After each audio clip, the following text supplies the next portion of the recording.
என்னடா அவனும் கிடைக்க மாட்டேங்கிறான், எவனா வரும், ஏப்பா நில்றா ஒரு இது எழுத தெரியுமா அவனுக்கு அப்படின்னாப்புல. நல்லா எழுதுவேண்ணே, இங்கே வா மாதிரி இப்போ இது நடக்குது, 3ஆம் ஆண்டு தற்புகழ்ச்சி விழா நடக்குது, அதில் ஒன்று எழுதணும் வா அப்படின்ட்டு எழுதி எவன்டையாவது எழுதி வாங்கணும்னு தெரியுது. அதுதான் இந்த இதெல்லாம் அகர முதல் எழுத்தெல்லாம் ஜான் புஷி, ஜான் புஷியே உலகு, ஜான் புஷி பார்த்தீங்கன்னா நீங்களே இப்போ தேர்ட்டிங்க பாருங்க.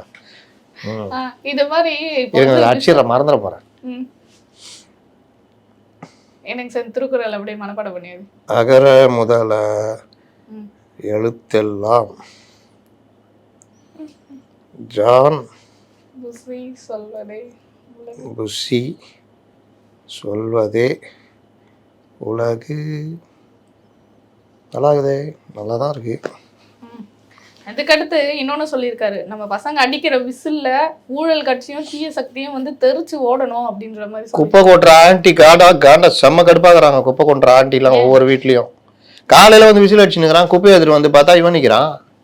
என்னடா வண்டி எங்கடா குப்பை வண்டின்னுட்டா, ஆண்டி நாங்க தான் விசில் அடிச்சோன்றோம், கொன்றுவேன் ஒன்னால, நான் குப்பை எடுத்துட்டு குப்பை வண்டிக்காரன் தான் வந்துட்டான்னு சொல்லிட்டு இந்த மாதிரி ஒவ்வொரு இடத்தையும் தொல்லை. தெரிச்சு ஓட விட்டுருவோம் சொல்றாங்களே.